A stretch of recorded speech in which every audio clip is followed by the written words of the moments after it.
We tell ourselves stories in order to live. That's the great opening line of Joan Didion's essay, The White Owl, which she wrote at a time when her life was not making sense to her and the life of our culture seemed to be falling apart. In that essay, she talks about a recording session with the Doors. She talks about some very scary doctor meetings in terms of her own physiology.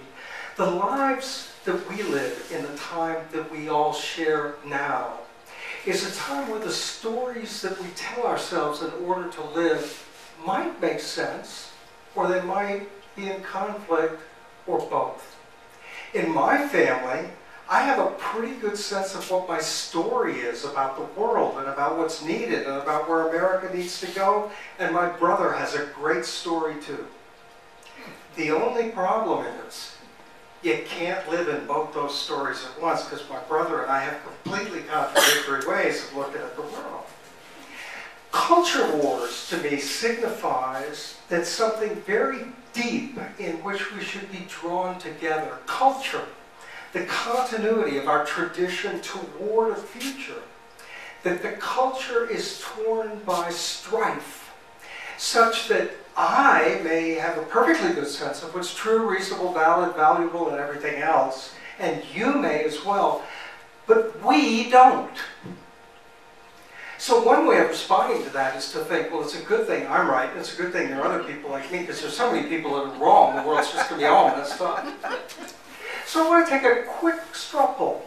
How many of you feel that you have a fairly coherent sense of how the world ought to be, and what's important, and what's true? I do. Okay.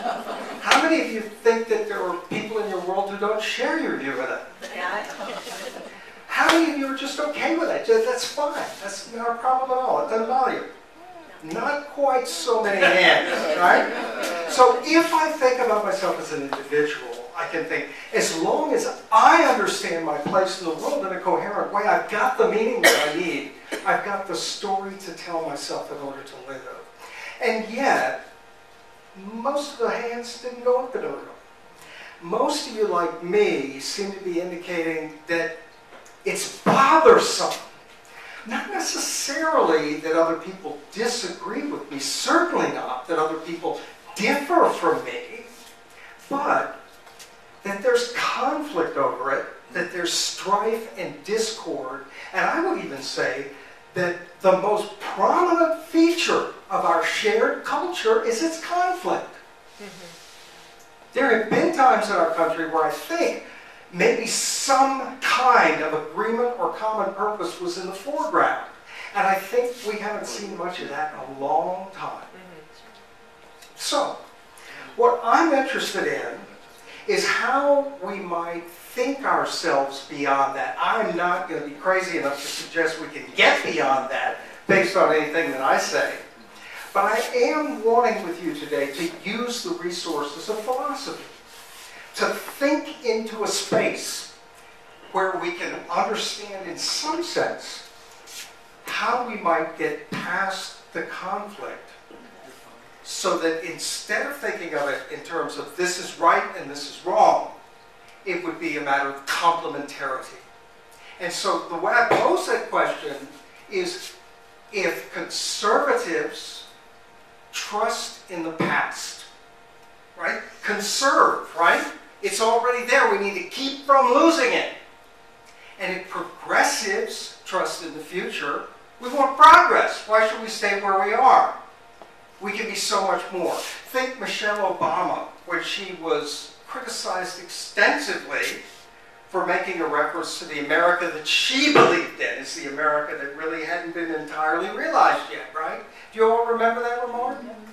She was referring to the ideals of America, just as her husband's great speeches tried to mobilize that sense of American idealism toward a future where we might better realize that as a more United States of America.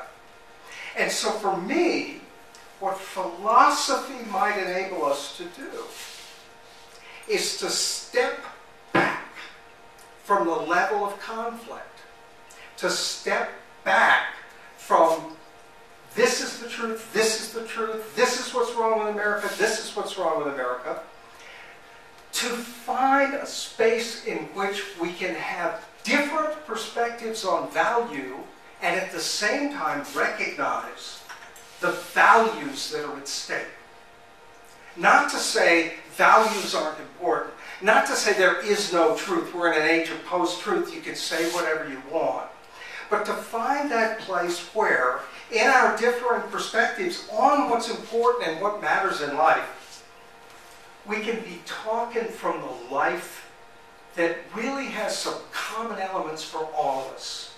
We can be referring to a kind of truth that isn't selected in order to be just science or just based in religion or something like that, but that will offer us a solid ground for a presumption of something that will stand in the light and endure. Truth in that sense. What isn't phony.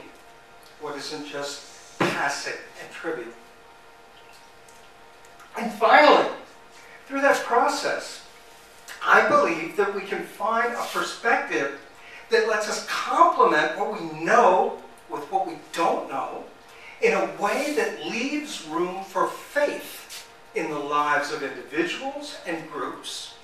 Not faith as a dogmatic determination by which we judge people righteously, but the faith that enables people to strive together through strife, to endure suffering, to hope for something greater, and to work together in common purpose to realize the fuller potential of our human spirit, whether that be conceived as something in humanistic terms, theistic terms, or just completely unknown question mark UU style, right? So the problem I see in our culture is partly that we don't have great ideas being debated. We have political pissing contests being conducted. I recently read 2 books by Charles Krauthammer because I've been very impressed by some of his perspectives as a conservative commentator. And a lot of that I found to be just garbage. But what I found through it was that there are enough key points of genuine intellectual insight at a deep level that a few of those little things could spark a revolution in the quality of our discourse, of our talk, of how we think about things. And I want to say that I blame philosophy. Now, as you know, you can't blame me because I was denied tenure. I was not given an interview for my own continuing position, so I was pretty well kicked out of the, hey, I'm a professional philosopher club, which I love, because to me that gives me bona fides as an existentialist. I mean, none of the great existentialists would tenure philosophy. But what it means is that I'm standing outside the academy when I take philosophy to task. And what I take philosophy to task for is that philosophy has always been about what wisdom ought to consist in and how we ought to think about it. And every time philosophers have departed from life in their conception of wisdom, they have erred. William James, who's the greatest American philosopher and one of the greats of all time, said that we can think about truth in 2 different ways. One way to think about truth is that we must find out what's true, and the other way is that we must avoid error. And he says, you're not going to get to truth if you only avoid error. I'm reminded of what the therapist said about, I wanted to get rid of my patient's symptoms. What I ended up with was an empty patient. Not a healthy patient, but an empty one. All your symptoms were gone, but you didn't have any purpose along with it. So if we seek only to avoid error, we're following what I think the most English-speaking philosophical traditions of the 20th century and into the present do. That is, philosophy consists of clarifying how we use words and concepts to understand where the confusions of the history of philosophy have come from. And once we get those cleared away, maybe there's no confusion left. But there's not any truth left either. So, simply put, everything I read in contemporary analytic philosophy in the English-speaking world points to philosophy has become the philosophy of science. Science holds what is true and philosophy is its handmaiden. And so philosophers articulate the implications of scientific findings in philosophical terms. That's what they do. And that's interesting and important stuff. But it doesn't get at what philosophy has also been. What philosophy also was in the 20th century was a continental tradition that carried forth the great questions of life and existence, of mortality, of freedom, and which sought in those to give reflective individuals a basis to think about what is important to me, what decisions am I going to base my life on, what values am I going to choose, how will I live, in the absence of an answer book for those questions. What happened, in my opinion, historically, is that the traditions that were essential there on the continent, and for many American thinkers as well, especially college students, people who were reflecting about their own futures and their own lives, what happened with that tradition is that it reached a point out of existentialism and a tradition called phenomenology that's rooted in our experience and our reflection on experience to try to get at the truth of things. It reached postmodernism. And postmodernism basically pulled the rug out from under absolute claims of truth. One way to think about that, I began with Joan Didion's statement, we tell ourselves stories in order to live. You know what else philosophers have done? They've told big stories about the truth of everything for all times and all cultures that everybody has to believe in or they're wrong. Plato, Aristotle, St. Thomas Aquinas, Hegel, Kant, all the great philosophers were like, this is the truth. And yet, that truth has left out so many people in so many cultures in so many ways, and none of it's been proven to anybody's satisfaction, much less everybody's, and so it made a good deal of sense from the 60s through the 70s into the 80s and beyond to think that there really is not a program of philosophical truth that can find the foundation of certainty for all these things. What we can agree on is that science is coming up with some really cool stuff. Let's ride that horse. But when it comes to the truth of our lives, when it comes to what Nietzsche was talking about, when it comes to what Jean-Paul Sartre was talking about, those avenues of philosophy have seemed closed off to me. And so what do? We go back and we read Nietzsche. We go back and we read Sartre. I don't think in the last 40 years there's been any great philosophy about life. So, this is where I come in. They kicked me out of the academy. It's fine with me. So what I'm doing is today I'm telling you about the subtitle of my book. Wisdom on the Way. Life, Truth, and Spirit Beyond the Culture Wars.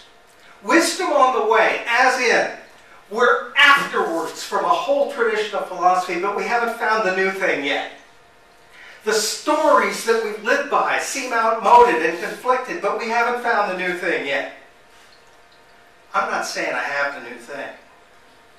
What I've got, maybe, I hope, I think, publishably so, is a take on how to look at that, how to look for that, a perspective.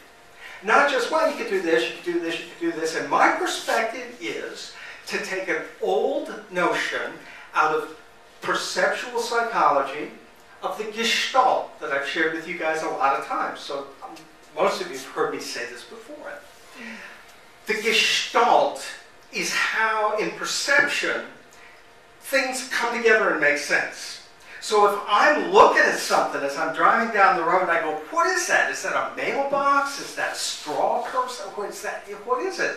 And then it clicks and I go, oh, that's what it is. The Gestalt of my visual field clicks into something that's recognizable and meaningful, right? If, in one of the examples that I find very helpful here, if I'm looking at a piece of paper in black and white and there's a figure like that, I might say, it's a vase right in the middle. or I might say it's two faces looking at each other. I think that's a great analogy for our culture war stuff, because what psychologists and perceptual theorists tell us is when a gestalt is stable, it locks in, you see it that way. You cannot see it both ways at once. You see it as a pair of faces or as the vase, but you don't see both at once. I think that is a really good representation of what it means to be locked in at a perceptual level to your MAGA hat, or, God, I wish Obama was still my president. Philosophically, what I want to suggest is that the gestalt is a pattern of meaning that we live in. That gestalt, really this German term from psychology, from perception that was used in the philosophy of phenomenology, gestalt is not something that is objective. It's not just there, but it's not just subjective. You don't just make it up. It's the relationship between me and my world as I experience it, wherein it becomes meaningful for me as a world. I'll say that a little bit again, because I'm doing a lot of things with those same words. But it's significant. I'll say it again. It's where my perception of my world becomes significant for me. It's my significance, but it's my significance of my world.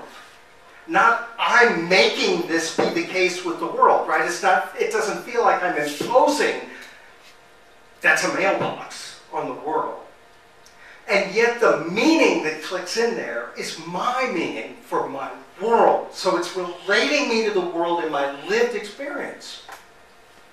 As such, I think that pattern of meaning carries me beyond some of the philosophical problems of subject and object, of what's absolute and what's relative, and some of the other oppositions that I don't want to get too far into today.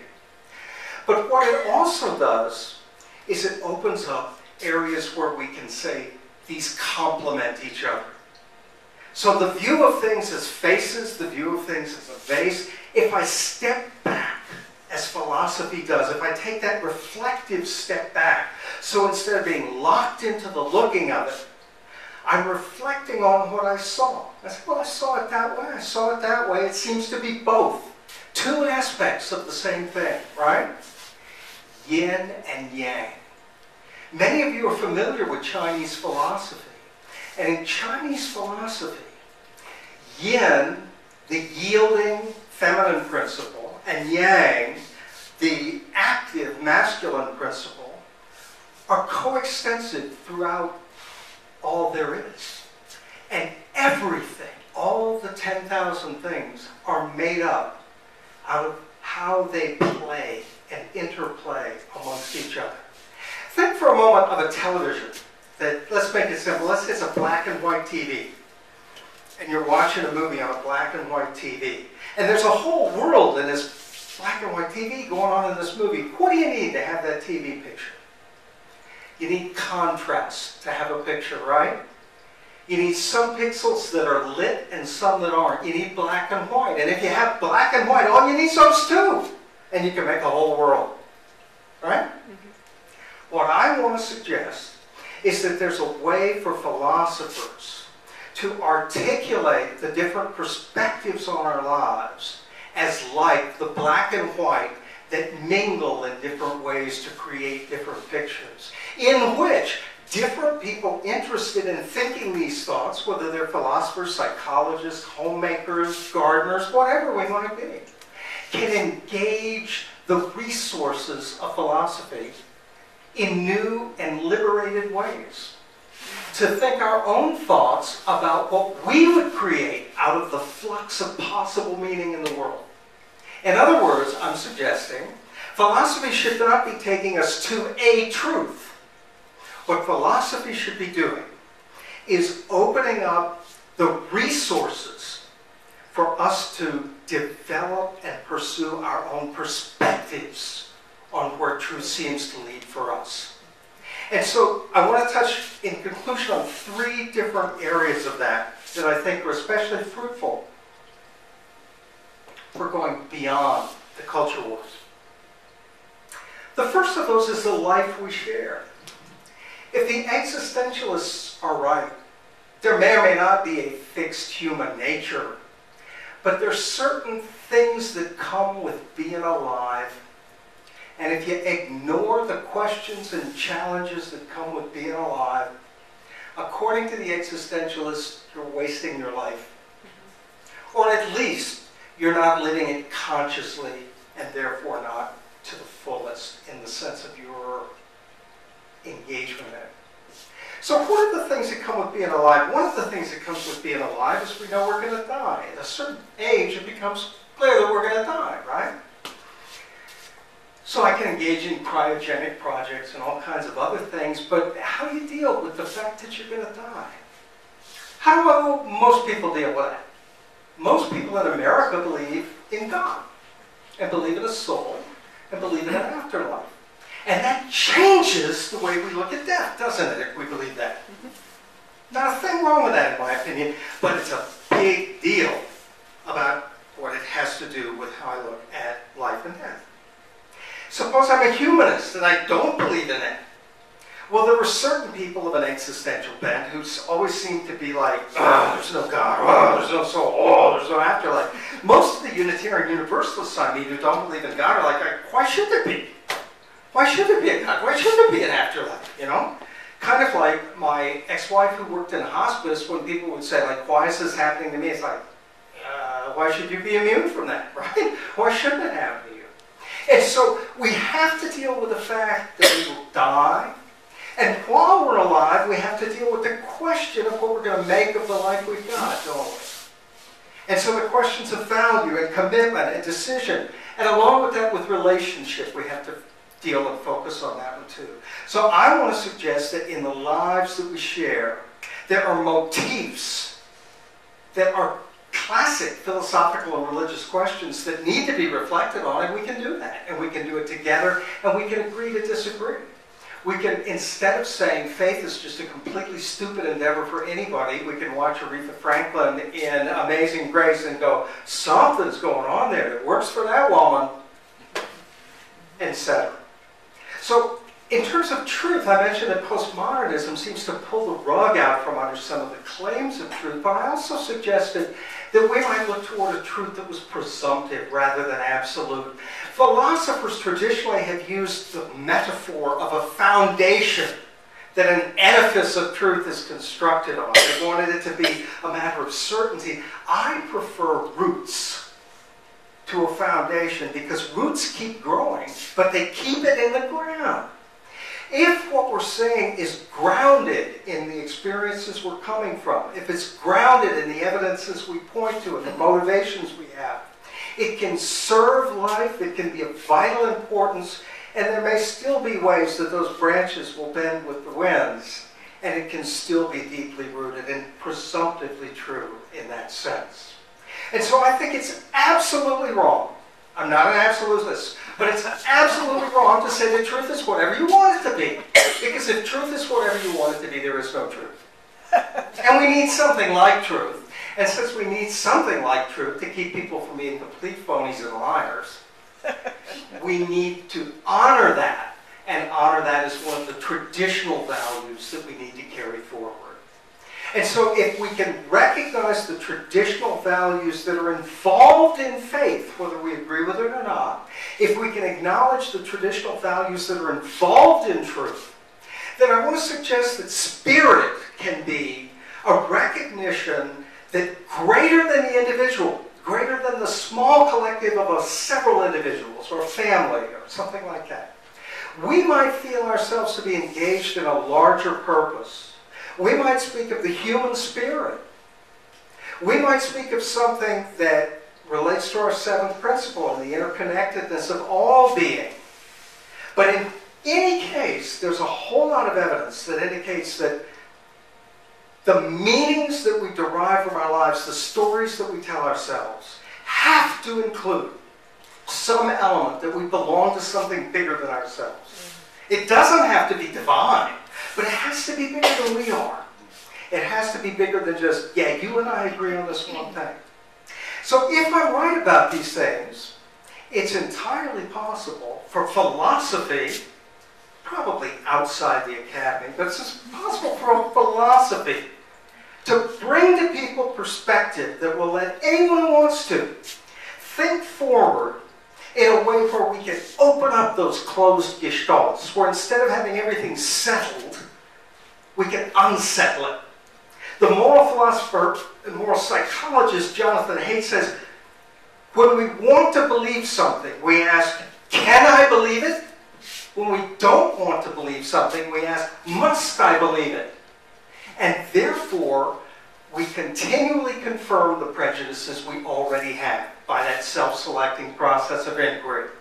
What I'm saying is, instead of asking those questions in a way that will further settle our patterns of meaning, you know how complacency is kind of settling for just whatever it is? I want an unsettling for. I want an unsettling for the sake of opening up new possibilities. And to do that in a way that we're able to, shoot, I had a nice thing I wanted to end on. There it is. So that what we're moving toward together, ultimately, is that our most cherished values are not at risk. You don't have to be afraid that we're going to take away your religion or your science. And while our most cherished values are not at risk, our commitment to real opportunity for our most vulnerable is not in question. If we can hold those values that have sustained and built what we have so far, and at the same time have an unquestioned commitment to carrying those same intentions and values forth for all of our citizens and brethren and sisters, to be able for everyone, regardless of circumstance, the most vulnerable most of all, to have real opportunity to flourish in this life, I think we will have really, really done something that will let us all feel we don't have to be threatened by each other because we can agree on a life that includes those things. That's my vision for what philosophy can do. And so, more to come. Thank you.